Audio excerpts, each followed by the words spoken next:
الحمد للہ رب العالمین والصلاة والسلام علی حبیبہ محمد وعلی وصحبہ آمین. اعوذ باللہ من الشیطان الرجیم. بسم اللہ الرحمن الرحیم. الذین یذکرون اللہ قیاما وقعودا وعلی جنوبہم ویتفکرون فی خلق السماوات والارض ربنا ما خلقت هذا باطلا سبحانك فقنا عذاب النار. اللهم سبحانك لا علم لنا الا ما علمتنا انك انت العليم الحكيم. مولاي صل وسلم دائما ابدا على حبيبك خير الخلق كلهم. اللہ کریم کی بنائی ہوئی کائنات میں انسان ایک منفرد اکائی ہے. اگرچہ مکلف مخلوق چار طرح سے ہے.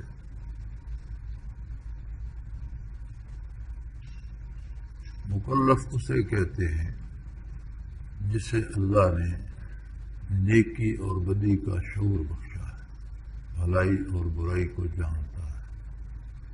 اس مخلوق کو مکلف کہتے ہیں. مکلف سے مراد ہے کہ اسے یہ تکلیف دی گئی ہے، اس بات کا پابند بنایا گیا ہے کہ وہ اللہ کی اطاعت کرے اور نافرمانی نہ کرے. اس میں چار طرح کے مخلوق ہیں. فرشتے ہیں. فرشتے سراپا نیکی ہیں، وہ کبھی گناہ نہیں کرتے. دوسرے شیاطین ہیں. شیاطین سراپا برائی ہے، کبھی نیکی نہیں کرتے. نیکی کی توفیق ابلیس سے سلب ہو گئی. جو بھی اس کا پیروکار بنتا ہے اس سے سلب ہو جاتی ہے، وہ انسان ہو یا جن ہو. انسان بھی جو شیطان کا پیروکار بنتا ہے قرآن سے شیطان ہی کہتا ہے شیاطین الانس والجن. جنوں میں سے بھی شیطان ہے، انسانوں میں سے بھی شیطان. تیسری قسم کی مخلوق ہے جنات. جنات کو نیکی اور بدی کا شعور بخشا گیا. وہ سمجھتے ہیں نیکی کیا ہے، برائی کیا ہے.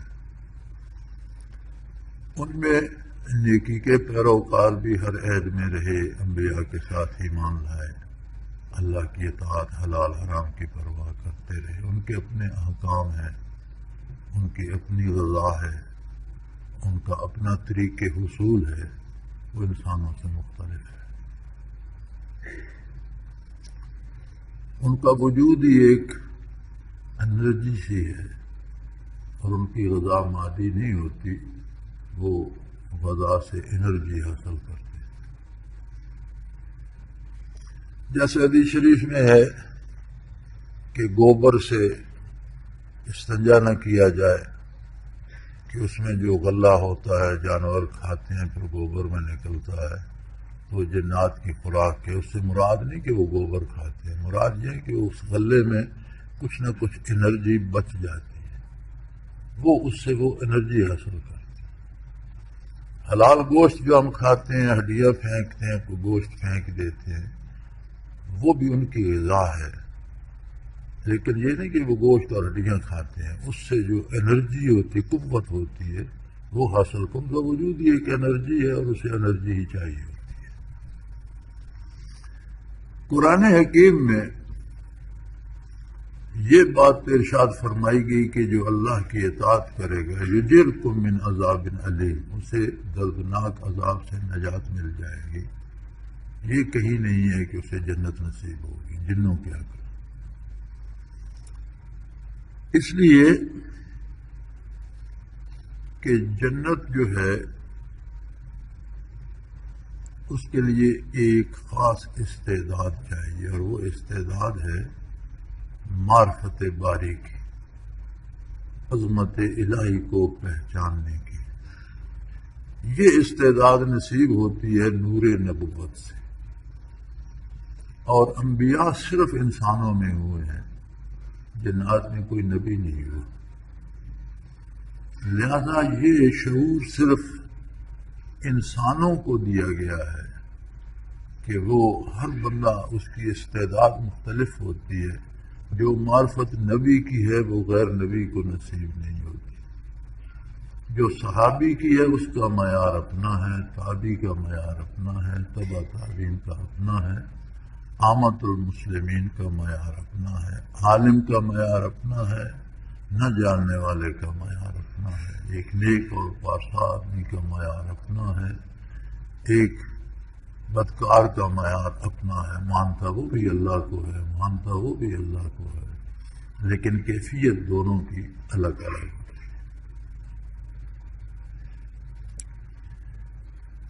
انسان کو اسی لیے اشرف المخلوقات قرار دیا گیا کہ اسے معرفت الہی کا شعور بخشا گیا ہے.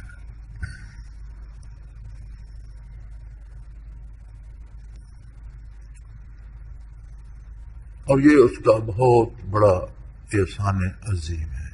انسان ہونا بہت بڑا شرف ہے. انسان کی فطرت میں ہے، آپ ظاہری طور پر بھی دیکھ لیں، انسان ظاہری علوم حاصل کر سکتا ہے، لیکن کیا ہر انسان کر لیتا ہے؟ نہیں. جو اس استعداد پر محنت کرتا ہے، مشقت کرتا ہے، اسے سیکھتا ہے، اساتذہ سے حاصل کرتا ہے اور عمریں لگاتا ہے، وہ علم حاصل کر لیتا ہے. جو اس طرف متوجہ نہیں ہوتا وہ ویسے ہی رہ جاتا ہے. بے شمار فنون ہے دنیا میں، ہر فن کو حاصل کرنا پڑتا ہے. ایک آدمی بہت بڑا ماہر سائنسدان ہو سکتا ہے، بہت بڑا ماہر طبیب ہو سکتا ہے، بہت بڑا عالم ہو سکتا ہے، مجتہد ہو سکتا ہے، محدث ہو سکتا ہے، فقیہ ہو سکتا ہے، مفسر بن سکتا ہے، لیکن گاڑی چلانا ایک الگ فن ہے. وہ ڈرائیونگ سیکھے گا تو اسے گاڑی چلانا آئے گا، ڈرائیونگ نہیں سیکھے گا تو اس کا بڑا عالم ہونا یا بڑا سائنٹسٹ ہونا یا بڑا حکیم ہونا، طبیب ہونا، بڑا ڈاکٹر ہونا اسے گاڑی چلانا نہیں سکھائے گا، کیونکہ یہ ایک الگ فن ہے، یہ سیکھنا پڑے گا.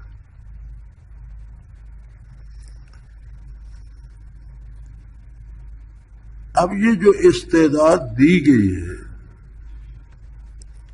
اس میں حیات تو پیدا ہوتی ہے نور ایمان سے. ہم تو سمجھتے ہیں نا اس بندے کو مردہ جس کی روح پرواز کر گئی، ہم کہتے ہیں مر گیا.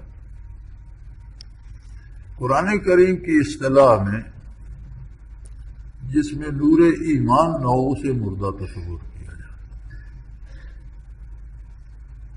جیسے کہ عربی شاعر نے کہا تھا کہ اجسامہم قبل القبور قبور، قبر میں جانے سے پہلے ان کے وجود، ان کی ارواح کی قبریں بن گئی.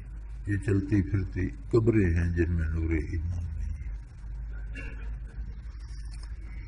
نور ایمان نصیب ہو جائے تو پھر اس کو جلا بخشنے کے لیے، اس میں مزید ترقی کرنے کے لیے، قرب الہی کو پانے کے لیے، معرفت الہی کو پانے کے لیے اسی طرح محنت کرنا پڑتی ہے جس طرح فنون ظاہری کو سیکھنے کے لیے ہم محنت کرتے ہیں. نظام قدرت ہے،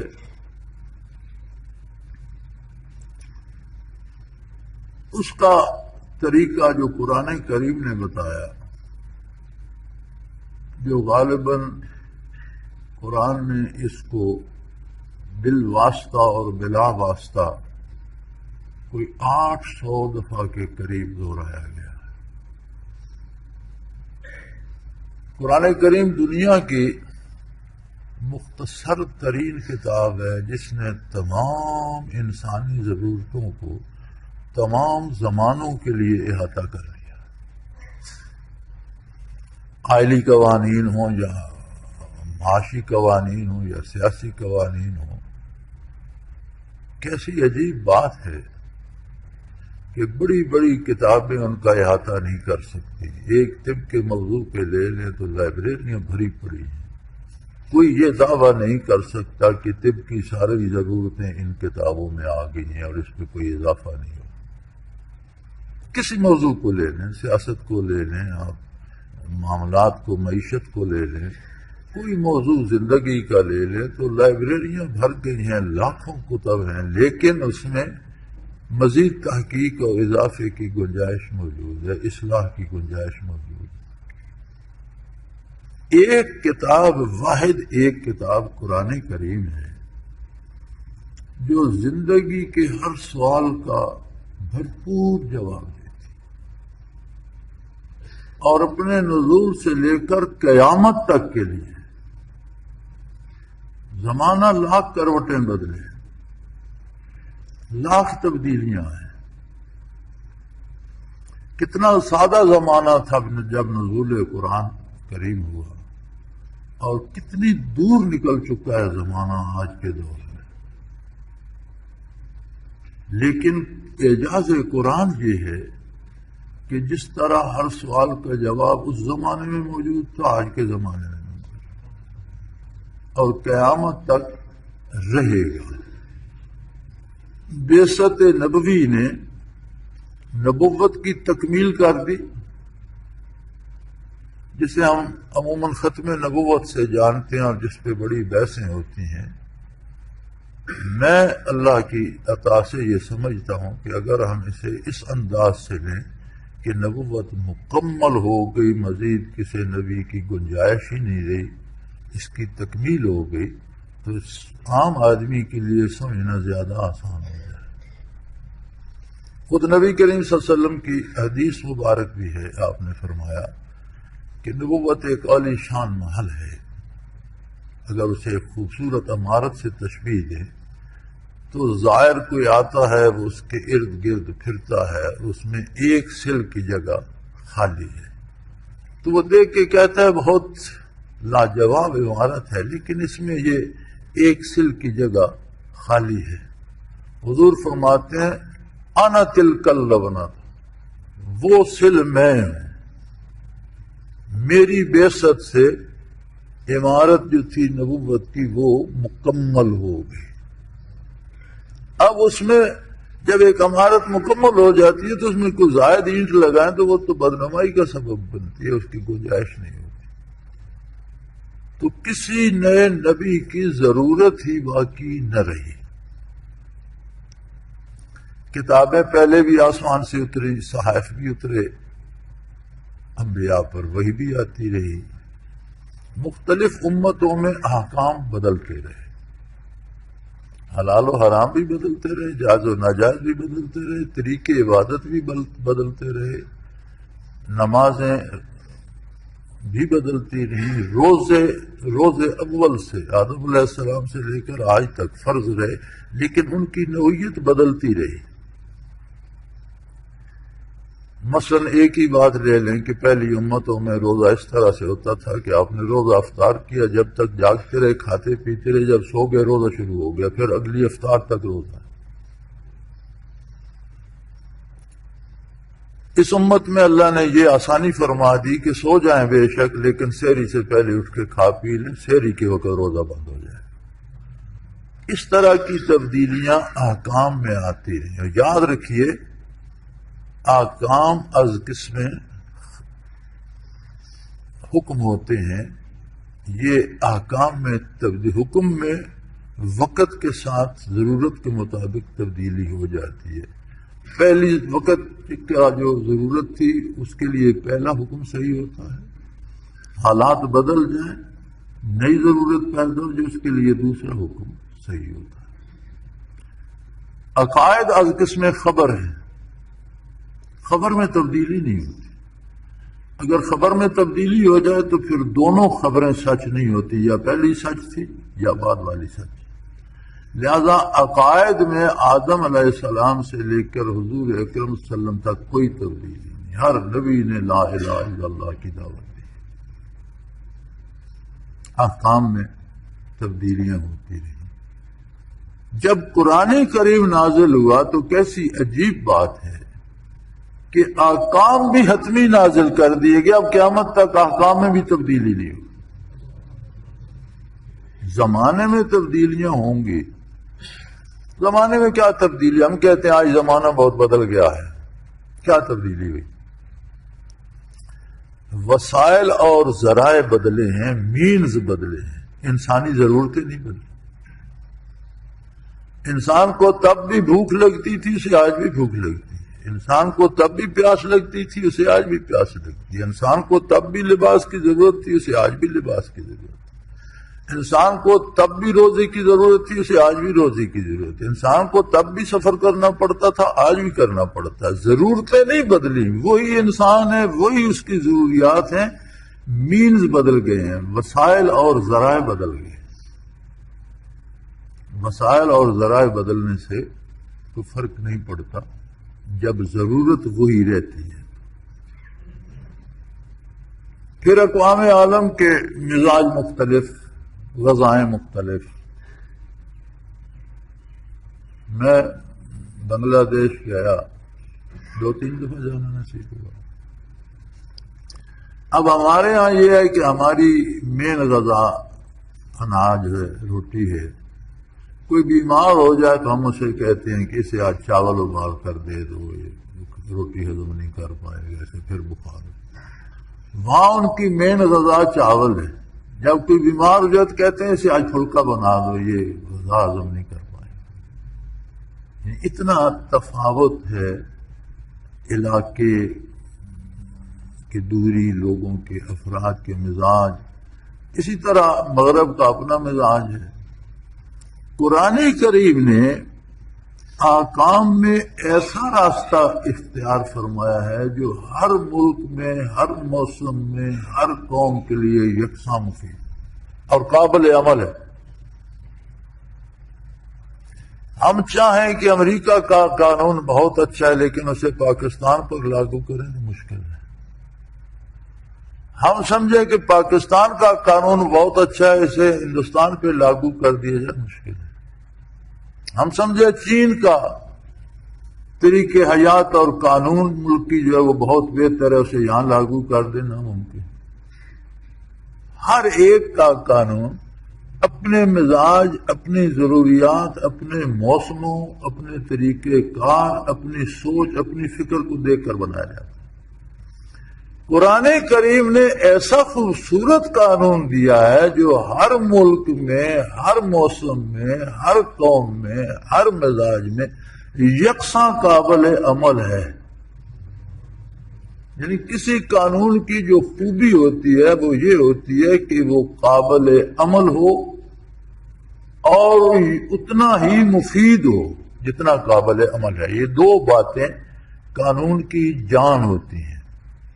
ہماری اسمبلیاں قوانین بناتی ہیں، ہماری اسمبلیاں تو خیر بادشاہ اسمبلیاں ہیں، اس میں تو جعلی سندیں بھی چل جاتی ہیں، ان پڑھ بھی چل جاتے ہیں۔ ممالک کی جو اسمبلیاں بنتی ہیں وہ پڑھے لکھے، دانشور، سمجھدار لوگوں کی ہوتی ہیں۔ یعنی وہ لوگ دا کریم آف دا نیشن ہوتے ہیں، قوم کی بہت اعلیٰ قسم کے سمجھدار، سلجھے پڑھے لکھے لوگ، وہ ایک قانون بناتے ہیں۔ جب وہ قانون بن کر نافذ ہوتا ہے تو پھر اجلاس ہوتا ہے اسمبلی کا، جناب اس میں تو یہ بھی خرابی آ گئی، اس میں یہ کام ناقابل عمل ہے، اس کا یہ نقصان ہے، پھر اس میں ترمیمیں ہوتی ہیں۔ اور ترمیم کرنے کے بعد بھی کوئی یہ دعویٰ نہیں کر سکتا کہ اب یہ مکمل ہو۔ وہی دانشور جو بناتے ہیں، کوئی دوسرا ترمیم نہیں کرتا، وہی بیٹھ جاتے ہیں سر جوڑ کے کہ یار اس میں تو یہ کمی رہ گئی، اس پر تو یہاں عمل مشکل ہو گیا۔ قرآن کریم نے جو قانون دیا وہ نزول قرآن سے لے کر قیامت تک اس میں ترمیم کی ضرورت ہی پیش نہیں آتی، اور روئے زمین کے سارے ممالک میں، ساری اقوام میں، سارے موسموں کوئی عمل نہ کرے تو اس کی اپنی بدنصیبی ہے۔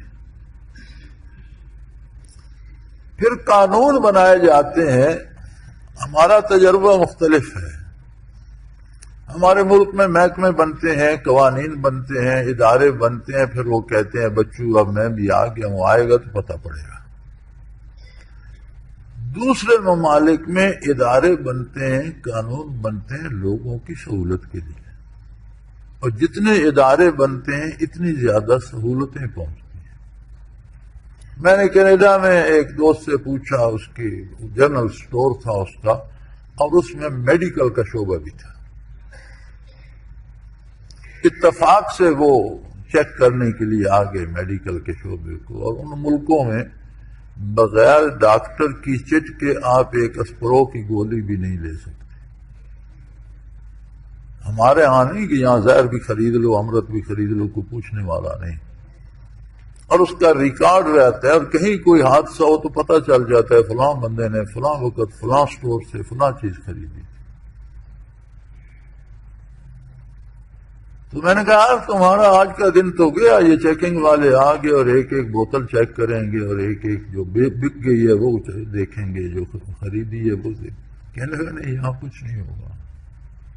میں نے کہا کیا ہوگا؟ اس نے کہا میں رجسٹر انہیں دے دوں گا، اور وہ شعبہ ہے، یہ بیٹھ جائیں گے چیک کرتے رہیں، کہیں انہیں کسی بات کی سمجھ نہ آئی تو مجھ سے پوچھ لیں گے، اگر ٹھیک ہے سمجھ آگے چیک کر کے دستخط کر کے چلے جائیں گے، میرے لیے تو کوئی پرابلم۔ مجھے بڑی حیرت ہوئی کہ ہمارے ہاں تو آتے ہیں جناب، تو وہ پہلے ان کے کھانے کا، اور پھر مرغے پکانے کا، اور پھر ان کی فیس دینے کا، اور ان کو پیسے دینے کا اہتمام، اس کے باوجود بھی اعتراض لگا جاتے ہیں۔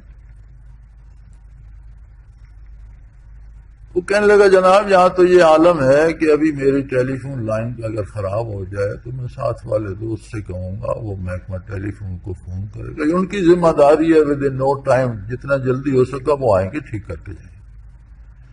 بجلی میں نقص آ گیا، ایک فون کروں گا، محکمہ آئے گا ٹھیک کر کے جائے گا۔ یہاں محکمے سہولت کے لیے بنتے ہیں۔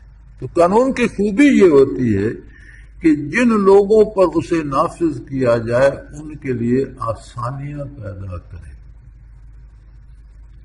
زندگی میں حسن پیدا کرے کہ نہ ان کا حق ضائع ہو نہ وہ دوسرے کا حق مار سکیں، یہ زندگی کا حسن ہے۔ اور اسی میں آسانی ہے کہ ہر بندہ اپنا حق آسانی سے لے لے، دوسرے کے حق میں مداخلت نہیں۔ قرآن کریم نے یہ طے کر دیا ہے کہ ہر فرد کا حق کیا ہے، اسے لینے کا طریقہ اور سلیقہ کیا ہے، اور قیامت تک کے لیے کر دیا۔ جب یہ سارے مادی طریقے بتا دیے تو جو اصل کام انسان کی فضیلت کا اور اس کے بہترین مخلوق ہونے کا، اشرف المخلوقات ہونے کا تھا، وہ تو معرفت الہی تھا، اس کا سلیقہ بھی ضرور بتایا ہوگا، وہ بتایا۔ اور اس مختصر ترین کتاب نے پوری دنیا کے بسنے والوں کی قیامت تک کے لیے ضرورتوں کو مکمل پورا کر دیا، اور ہر سوال کا جواب دے دیا۔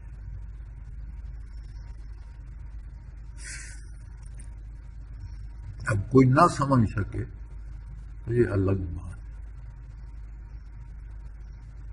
تو ان پڑھ کسی جگہ جا کر بیٹھا، اخبار پڑھے تھے تو اس نے اخبار اٹھا لیا لوگوں پر روب ڈالنے کے لیے کہ میں بھی پڑھا لکھا ہوں، تو اخبار جو پکڑا وہ الٹا تھا۔ اشتہار تھا کسی ٹرک کمپنی کا، تو کسی نے پوچھا بھائی آپ، اس نے کسی نے دیکھا کسی نے الٹا اخبار پکڑے، تو اس نے پوچھا بھائی کوئی خبر ہمیں بھی سناؤ، کیا پڑھ رہے ہو؟ کہنے لگا اور تو کوئی خاص خبر نہیں، ایک ٹرک الٹ گیا ہے۔ تو پکڑا ہوا اس میں الٹا، تو ٹرک تو الٹا نظر آ رہا۔ اب قرآن کو اس طرح پڑھے تو وہ الزام قرآن پر دے تو یہ تو مناسب نہیں ہے، لیکن قرآن کو اللہ کی کتاب سمجھ کر پڑھے تو ہر سوال کا جواب میاں بیوی کے جھگڑے کا جواب ہے کہ اس کا کیا سلیقہ اور طریقہ اختیار کیا جائے، نہ سلجھ سکے تو جدائی کا راستہ کیا ہے، دو بندوں کو میاں بیوی کے رشتے ازدواج میں منتقل کرنے کا طریقہ کیا ہے، پھر کیا ہے تو میاں پر کیا حقوق ہے، بیوی پر کیا حقوق ہیں، میاں کے فرائض کیا ہیں، بیوی کے فرائض کیا ہیں، اولاد کی تربیت کیسے کرنی ہے، گھر سے فرد سے لے کر حکمرانی تک سارے اسالیب سکھا دیے۔ تو جو سب سے ضروری موضوع تھا اسے کیوں چھوڑتا؟ اختصار اور مختصر ترین کتاب ہونے کے باوجود اس شعبے کو بلا واسطہ غالباً 32 یا 35 دفعہ ذکر کا حکم ہے، اور بالواسطہ کوئی 750 کے قریب آیات ہیں جو بالواسطہ ذکر کا حکم دیتی ہیں۔ اللہ کا ذکر کرو، اللہ کے نام کو دہراؤ، وذکر اسم ربک، اللہ کے اسم ذات، اللہ کے نام، اللہ اللہ اللہ اللہ کو دہراتے جاؤ۔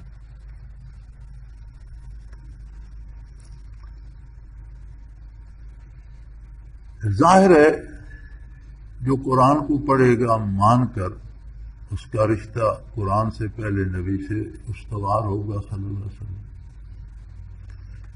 اب یہ جو ذکر کرے گا یہ برکات نبوت کے حصول کا سبب بن جائے گا، اور جوں جوں اس کا سینہ روشن ہوگا تو اس کو معرفت الہی کی سمجھ آتی چلی جائے گی،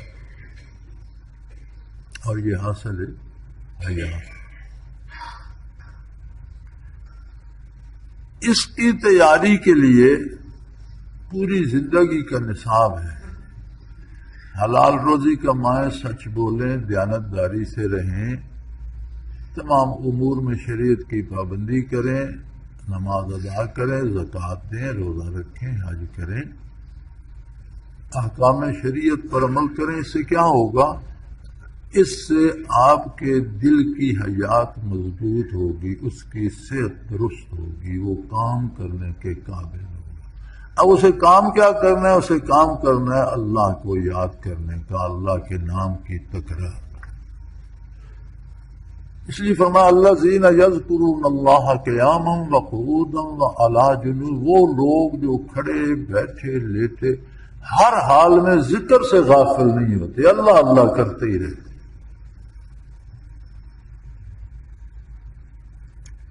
اس اللہ اللہ کا حاصل یہ ہوتا ہے یتفکرون فی خلق السماوات والارض، پھر وہ مخلوق میں تفکر کرتے ہیں، کس نے بنائی، کیوں بنائی، اس کا الٹیمیٹ ریزلٹ کیا ہے، اس کا ماحصل کیا ہے، نتیجہ کیا ہوگا۔ اور یاد رہے تفکر ہمیشہ صفات الہی میں کیا جاتا ہے، ذات الہی میں نہیں۔ انسان کے بس کی بات نہیں کہ وہ اللہ کی ذات کے بارے سوچنا شروع کر دے، یہ انسان کے علوم اور استعداد سے بالا تر بات ہے۔ اللہ کو پہچانتا ہے اس کی صفات کے ساتھ، تو تفکر صفات میں ہوتا ہے۔ یتفکرون فی خلق السماوات والارض، کائنات کی تخلیق میں تفکر کرے، خالق کی عظمت اس سے ہویدہ ہوتی چلی جائے۔ اس کا وسیلہ بنایا نبی کو۔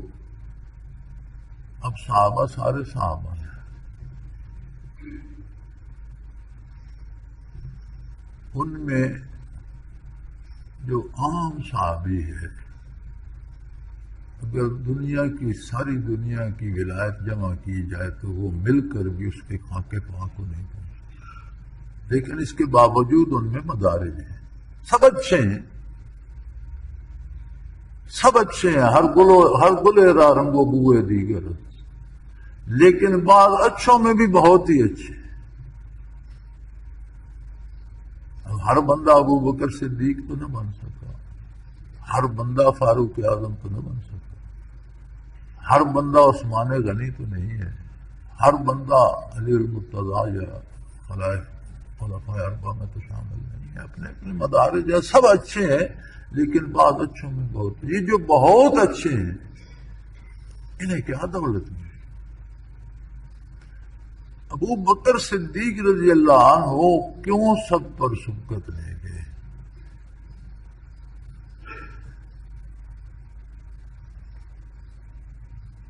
اس لیے کہ وہ ظاہری، بدنی، جسمانی، مالی طور پر بھی سب سے زیادہ نبی کریم صلی اللہ علیہ وسلم کے قریب تھے، اور قلبی طور پر بھی سب سے زیادہ قریب تھے۔ ہجرت کا واقعہ مورخین نے بڑی شروبت سے سیرت میں بھی لکھا ہے، تاریخ میں بھی لکھا ہے۔ ایک تاریخ لکھی تھی ایک شیعہ عالم نے، علامہ بازل ایرانی، اس تاریخ کا نام ہے حملہ حیدری۔ اب وہ کتاب بڑے عرصے سے نایاب ہے، بلکہ اور اس بدل کر بعض واقعات کو تبدیل کر کے اس نام سے کتابیں چھاپ دی گئی ہیں، انہی مولانا کے نام سے جو عام مارکیٹ میں ملتی ہیں۔ اصل نسخہ جو ہے وہ نایاب ہے، الحمدللہ ہماری لائبریری میں اصل نسخہ موجود ہے، حضرت رحمۃ اللہ کے پاس تھا اور اب بھی موجود ہے۔ اس میں وہ واقع ہجرت لکھتے ہوئے کہتا ہے، لمبا واقعہ، میں مختصر سی بات جو میں کرنا چاہتا ہوں وہ کرتا ہوں، کہ جب حضور اکرم صلی اللہ علیہ وسلم در اقدس سے نکلے، ابوبکر صدیق رضی اللہ عنہ کے پاس گئے اور دونوں وہاں سے دونوں ہستیاں نکلیں، تو علامہ بازل کہتے ہیں چو رفتند چندی ز دامان دشت، قدوم فلک سایہ مجروح گشت، کہ جب پہاڑی پر تھوڑا سا سفر، جنگل میں تھوڑا سا سفر، دشت میں صحرا میں تھوڑا سا سفر حضور نے کیا، قدوم فلک سایہ مجروح گشت، تو آپ کے پاؤں مبارک زخمی۔ یار جوتا بھی پائے اقدس کو بوسے دیتا، اور زمین اور پتھر بھی پائے اقدس کو چومنا شرف سمجھتا، زخمی کیوں کرتے؟ اس کا اپنا نظام ہے۔ جو رفتند چندی ز دامان دشت، قدوم فلک سایہ مجروح گشت، اہل سنت کی تو ساری کتابوں میں ہے، اہل تشیع کے ہاں بھی علامہ بازل نے اس طرح اسے منظوم کیا ہے۔ وہ آگے لکھتے ہیں ابو بکر آنگا بدوشش گرفت، جب آپ کے قدم مبارک زخمی ہو گئے تو ابو بکر صدیق نے حضور کو کندھے پہ اٹھا دیا۔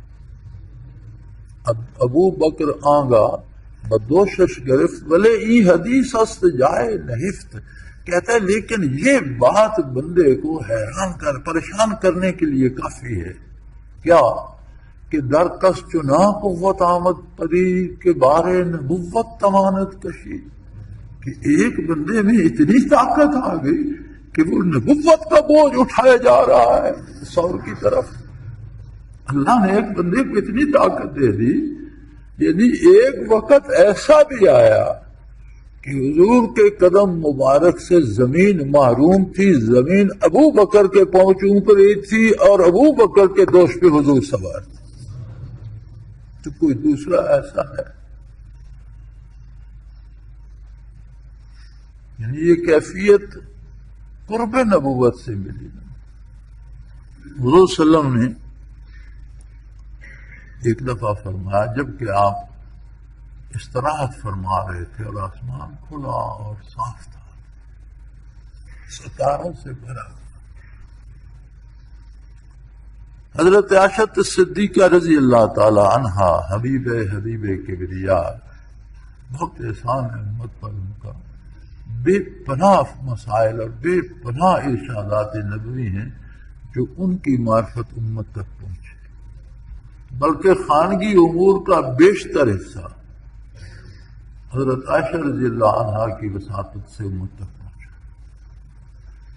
انہوں نے ایک عجیب سا سوال کر دیا،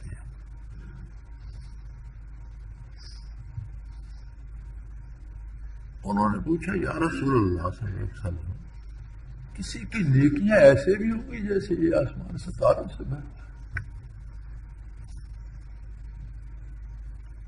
میں بڑی دفعہ یہ سوچتا ہوں کہ کیا مقام ہے اس ہستی کا، بعثت عالی سے نبی مبعوث ہونے سے لے کر وصال تک ہر لمحے ہر آن ایک نیا سوال اور اس کا صحیح ترین جواب۔ کبھی بیٹھ کر سوچئے گا، میں اکثر سوچتا ہوں کہ اللہ کیا عظمت دی تو نے کہ کوئی علم نہیں، حضور کے علم میں نہیں ہے، حضور نہیں جانتے کہ یہ آنے والا کیا پوچھے گا، کوئی مطالعہ کر کے نہیں جلوہ افروز ہوتے، کسی کتاب کو دیکھ کر نہیں آتے، آنے والا سوال کر دیتے ہیں، حضور جواب ارشاد فرما دیتے ہیں، اور جواب اتنا پکا ہوتا ہے کہ قیامت تک اس سوال کا وہی جواب صحیح ہے۔ انہوں نے پوچھ لیا، عجیب بات تھی، یہ تو لوح محفوظ کی بات تھی، آگے کی بات تھی، عالم بالا کی بات تھی کہ کس کی نیکیاں نامہ اعمال میں کتنی ہیں۔ آپ صلی اللہ علیہ وسلم نے ہلکی سی مسکراہٹ سے فرمایا، ہاں عمر فاروق کی نیکیاں اور اعمال نامہ ایسا ہی ہے جیسا تم آسمان دیکھ۔ انہیں فوراً خیال گزرا کہ حضرت عمر فاروق کی نیکیاں ایسی ہیں تو میرے والد کہاں گئے، ابو بکر کہاں گئے؟ آپ نے فرمایا، ابو بکر کے وہ لمحات جو سور کی تنہائیوں میں اسے میرے ساتھ نصیب ہوئے، انہیں کائنات کی کوئی چیز نہیں مل سکتی، وہ نہیں کا حصہ۔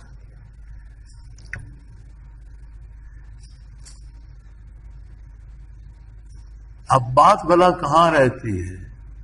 فاروق اعظم رضی اللہ عنہ کی بیٹی حضرت حفصہ بھی تو اسی گھر میں، حضور کے گھر میں تھی، آپ کی اہلیہ مبارکہ ام المومنین تھی۔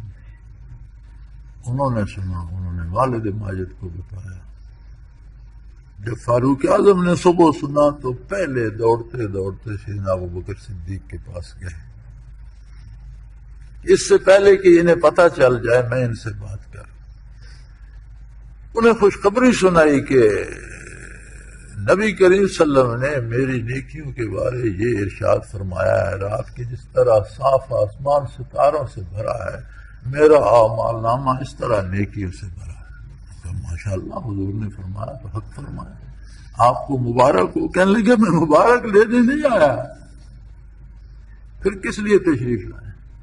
میں آیا ہوں کہ یہ ساری نیکیاں آپ لے لیں اور سور کے چند لمحات مجھے دے دیں۔ انہوں نے فرمایا یہ کیسے ہو سکتا ہے؟ کبھی قرب محبوب بھی بیچا جاتا ہے؟ دنیا میں ہر شے بک سکتی ہے، ہر شے خریدی جا سکتی ہے، ہر شے دی جا سکتی ہے، لی جا سکتی ہے، لیکن قرب محبوب کی کیفیات نہیں بکا کرتی۔ یہ وہ دولت ہے جو اللہ دے تو نصیب ہوتی ہے، یہ خریدی نہیں جا سکتی، یہ نہیں ہو سکتا۔ میں کئی دفعہ سوچتا ہوں کہ ہمارے ہاں تو ایک دعوت پکا دو تو 50 بندے جمع ہو جاتے ہیں، گوشت حلوہ کھاتے ہیں، سارا دن ہلتے جلتے رہتے ہیں، پڑھتے ہیں یا نہیں، ہم کو دیکھتے ہیں کہ ایسے ایسے کر رہے ہیں، اور پھر کہتے ہیں 50 قرآن جو ہیں وہ بخش دیے۔ میرا خیال ہے، سوچتا ہوں میں کبھی کبھی میں بھی غلط ہو سکتا ہوں، کوئی میرا ضروری نہیں جو میں سوچتا ہوں وہی صحیح ہو، لیکن میں یہ سوچتا ہوں کہ شاید ان کے اس پڑھنے میں کوئی وزن نہیں ہے، ورنہ یوں سستا نہ بیچتے، ایک پلیٹ پہ نہ دیتے۔ اسی پلیٹ کے لیے آپ کسی سے 10 روپے مانگنے دے دے گا، 50 مانگے تو وہ کہے گا ایک پلیٹ کے 50 کیوں دوں؟ اسے روپے کی قیمت کا پتہ ہے، اسے قرآن کی قیمت کا اندازہ ہوتا تو ایک پلیٹ پہ دیتا ہوں۔ میں سوچتا رہتا ہوں، میں سمجھتا ہوں کہ انہوں نے ایکٹنگ کی ہے، بات شاید کوئی نہیں۔ یہ جو ہم پنجابی میں جسے ونگار کہتے ہیں نا، کہ مختلف لوگوں کو اکٹھا کر کے ایک کام کرا لیا اور ایک وقت کی روٹی دے دی۔ زمیندار کا بننا ٹوٹ جائے تو ونگار کرتا ہے، لوگ آگے بیل لے آئے، اس کے پیچھے وہ کرا مٹی کھینچ کر بنا برابر کر دیا، انہیں حلوہ کھلا دیا، اس کا کام بھی ہوگا ان کا بھی۔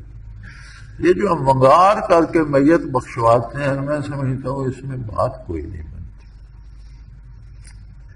جس نیکی پہ یقین ہو کہ یہ میری نیکی ہے وہ دینے کو دل نہیں کرتا، اور جو دیتے ہیں وہ میرا خیال ہے ڈالڈا قسم کی ہوتی ہے کہ نام گھی کا ہوتا ہے اور بیچ میں ڈالڈا ہوتا ہے۔ اب تو ڈالڈے بھی خالص نہیں ہے، بہرحال یہ الگ موضوع ہے۔ تو یہ جو یکسوئی جو حضور کے دوش مبارک پہ سوار ہونے سے ابوبکر صدیق کو نصیب ہوئی، جو سور کی تنہائیوں میں جب حضور ان کی گود میں سر مبارک رکھ کر آرام فرما رہے تھے، جو انہیں نصیب ہوئی، یہ کیا تھی؟ پوری دلی توجہ محبوب کی طرف۔ اب جو انوارات کی بارش ہو رہی تھی وہ ایک ہی فرد کے قلب اور سینے پہ ہو رہی تھی، آگے دنیا میں جا رہی تھی وہاں سے ہو کر۔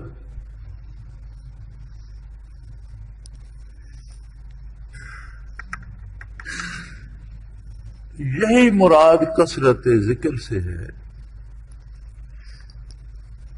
کہ انسانی فکر اور سوچ جو ہے ایک وقت دو طرف متوجہ نہیں ہوتی۔ ما جعلنا لرجل فی جوفہ من قلبین، کسی کے سینے میں دو دل نہیں، یعنی انسان ایک وقت میں ایک طرف متوجہ رہ سکتا ہے، دو طرف نہیں۔ جب کثرت ذکر سے ذکر کی طرف متوجہ ہو جائے گا تو دنیا و مافیا سے کٹ کر اللہ کی یاد میں کھو جائے گا، اور جب ذکر کرتے ہوئے بھی امور دنیا سوچنا شروع کر دے گا تو یہ صرف ایکسرسائز رہ جائے گی، فکر ادھر چلی جائے گی اور اس سے فائدہ نہیں۔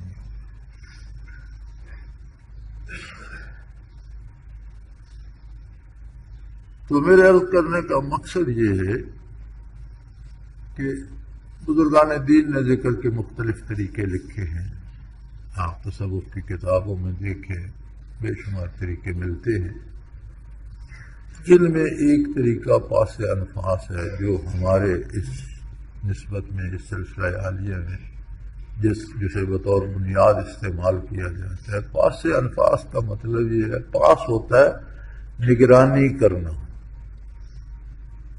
انفاس جمع نفس کی ہے، پاس انفاس سے مراد ہے ہر سانس کی نگرانی کی جائے، یعنی جب آپ اندر سانس جاتا ہے تو لفظ اللہ دل میں لے کے جاتے ہیں، باہر آتا ہے تو روح خارج کرتے ہیں، تو اس پر پوری توجہ بھی رکھیں۔ یہ نہیں کہ وہ ایک ایکسرسائز رہ جائے اور آپ کے کھیتوں میں آپ کی سوچ پھرتی ہو اور کہیں دکان پہ بیٹھی ہو اور کہیں بازار میں پھر رہی ہے، پھر فائدہ نہیں ہوتا۔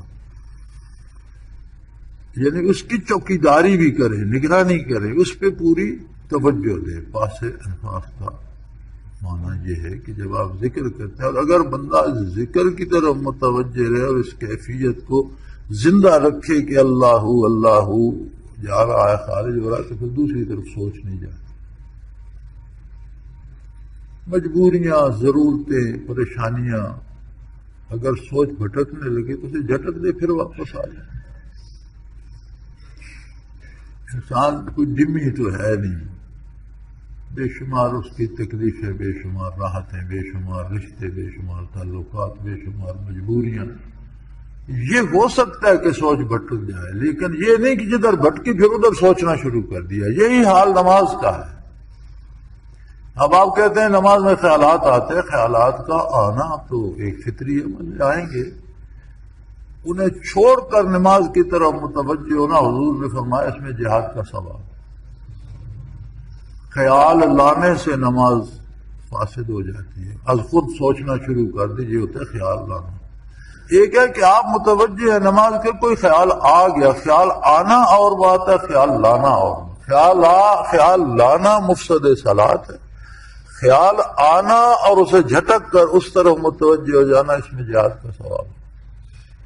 اسی طرح ذکر میں بھی ہو سکتا ہے کوئی خارجی خیال در آئے تو اسے جھٹک دیں اور پھر اس پہ شروع ہو جائے اللہ اللہ اللہ، اس کا حق ادا کریں۔ یہ آپ کو، آپ کے قلبے کو جلا بخشے گا، انوارات سے روشن کرے گا، اور پھر اس سے تفکر پیدا ہوگا صفات باری میں، اور جتنا وہ تفکر نصیب ہوگا اتنا ادراک ہوگا عظمت باری۔ اور دنیا میں ہم اس بازار میں ہم یہی کچھ خریدنے آئے ہیں، نقد حیات لے کر۔ یہ جو ایک سانس ہے نا، یہ ہماری نقدی خرچ ہو رہی ہے، ہمارے پاس گنتی کی سانسیں ہیں۔ اس عالم آب و گل میں ایک سانس جو لیتے ہیں تو ہماری وہ نقدی خرچ ہو رہی ہے، صرف ہو رہی ہے۔ اس کا اصل مصرف یہ ہے کہ یہاں سے ہم معرفت الہی لے کے اٹھیں اور میدان حشر میں سرفرو ہوں اور اللہ کے جوار رحمت میں جگہ پائیں اور اللہ کے عذاب سے بچ جائیں۔ من زحزح عن النار ودخل الجنہ فقد فاز، جو دوزخ سے بچ گیا اور جنت چلا گیا وہ کامیاب، جیت گیا۔ زندگی کی اس بازی میں وہ جیتا جو دوزخ سے بچ گیا۔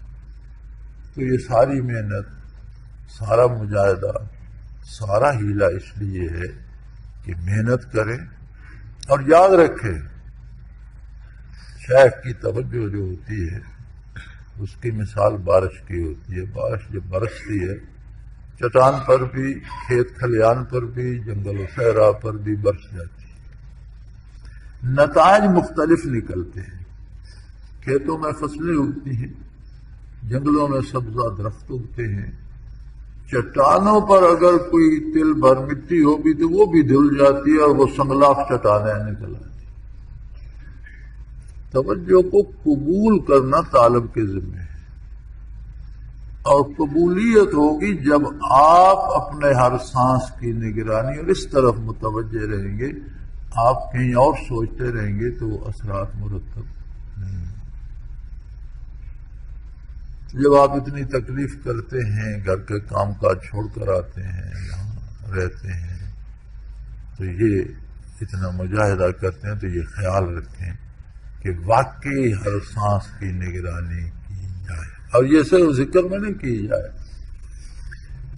ایسی عادت بنائیں کہ چلتے پھرتے، آتے جاتے، اٹھتے بیٹھتے، الذین یذکرون اللہ قیاما وقعودا وعلی جنوبہم، ہر حال میں یہ احساس ہمارے ساتھ زندہ رہے، ہر حال میں یاد خدا چلتی رہے، اسی پہ حیات بسر ہو، اسی پہ موت آئے، اور اللہ کرے کہ میدان حشر میں یہی ذکر کرتے ہوئے اٹھیں۔ وآخر دعوانا ان الحمد للہ رب العالمین، الحمد للہ رب العالمین، والصلاۃ والسلام علی حبیبہ محمد وعلی اصحابہ اجمعین۔ اللهم ربنا لا تقتلنا بغضبك ولا تهلكنا بعذابك واعف عنا قبل ذلك۔ اللهم ربنا لا تسلط علينا من لا يرحمنا، أنت ولينا في سفرنا وحضرنا في مالنا وأهلنا، أنت ولينا في الدنيا والآخرة، توفنا مسلمين والحقنا بالصالحين۔ اللهم انصر الإسلام والمسلمين، اللهم نبر قلوبنا من نور المعرفة والإيمان، اللهم ارزقنا حبك وحب حبيبك صلى الله عليه وسلم، وصلى الله تعالى على حبيبه محمد وعلى آله وسلم۔